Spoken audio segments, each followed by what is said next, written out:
Hey guys, welcome to another episode of The Vinyl Den, your channel for record collecting by record collectors. I'm Nick. So it's Tuesday, it's time to talk about new releases coming out this Friday, April 28th. There's about 450 albums coming out. I got 10 on the list for today. There's a bunch of links down below. Make sure you go check them out. There's links for the Vinyl Den Facebook group, for the merch page, for the Spotify and Apple Music weekly playlist that we put together, and also the Patreon page. Make sure you go check all that out. Of course, if you enjoyed the episode, make sure you give me the old thumbs up. Hit that subscribe button down below. Make sure you hit that notification bell so you're notified every time I release new episodes. So like I said in the intro, there's about 450 albums coming out this week. I'm only going to talk about 10, so if there's something I don't talk about on the show today, make sure you drop me a comment down below. Let me know what you're looking forward to picking up this week. And like always, if you're unable to find any of these 10 albums in their local brick and mortar stores, I'll put links down below in the show notes. They should all be available online. So there's a big super deluxe box set coming out this week. This is Rush Signals, released back in 1982. It's their 9th studio album. It's the 40th anniversary release, even though it's technically the 41st anniversary this year, delays and things like that. But there's a new artwork on this, and then there's two different versions. You got the big super deluxe box set, which is going to run you about $215 online, which is a lot for a single album box set. And then there's also a picture disc version of just this release. It's going to run you about $36 online. And this is the 2015 remaster. It's not a new remaster for this box set, but this is a half-speed mastered on black vinyl. The Super Deluxe box set includes the album on vinyl and CD. It has a Blu-ray with the Atmos and 5.1 mixes. It's got 4 7-inch LPs, has a 40-page book. It's got unreleased photos. If you're a fan of this album, I think it's not a bad package. It's a little pricey for me. If it's just a single album box set, I don't like paying more than like $100, maybe $150 if I really love the album. So it's definitely a little high out of my price range. I'd love to see him do just the 2015 remaster with the new artwork. I think that'd be kind of cool as a standard release. I'd probably pick that up, but I'll pass on the picture disc. If they do release it on black vinyl, I'll definitely grab that if and when that happens. Then you've also got Falling in Reverse, Coming Home, coming out this week. First released back in 2017. It's their 4th studio album, and this is the last album to feature Derek Jones on guitar before his death in 2020. So if you're unfamiliar with Falling in Reverse, they're a post-hardcore band. I think it was like 2008. When they started, fronted by Ronnie Radke. I know he's been all over the news over the last couple of years for doing a lot of crazy and really dumb stuff also. But this is the first time it's been available on vinyl, at least I'm aware of. It's going to run you about $24 online, so it's not a bad price, I think, for that release. Death Cab for Cutie has 2 reissues coming out this week.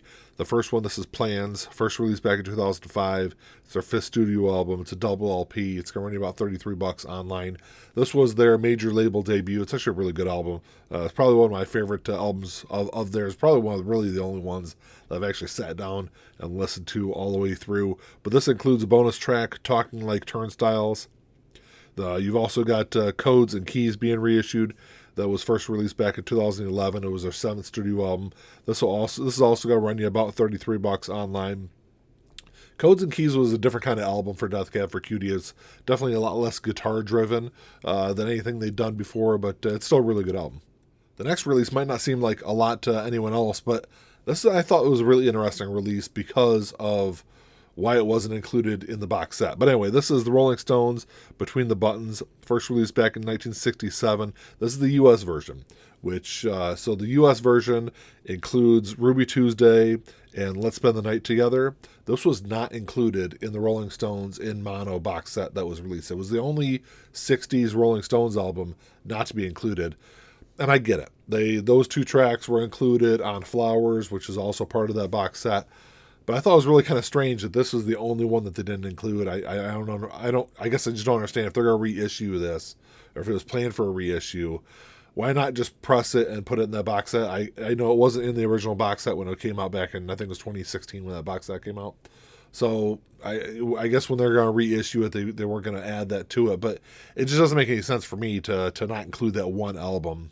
So that's definitely one I'm going to pick up this week just because I don't have it on vinyl. I've got the box set. I'm missing that one album. So it's definitely one that's on my want list this week.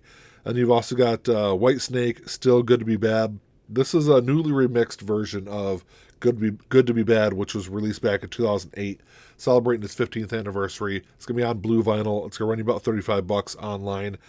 To be honest, I haven't listened to any Whitesnake stuff since Slip of the Tongue, which was, 89, I think, when that album came out. So I guess I should probably go back and at least stream it and check it out. You got the new album from The National coming out this week. This is the first 2 pages of Frankenstein. It's their 9th studio album. It's going to run you about $24 online.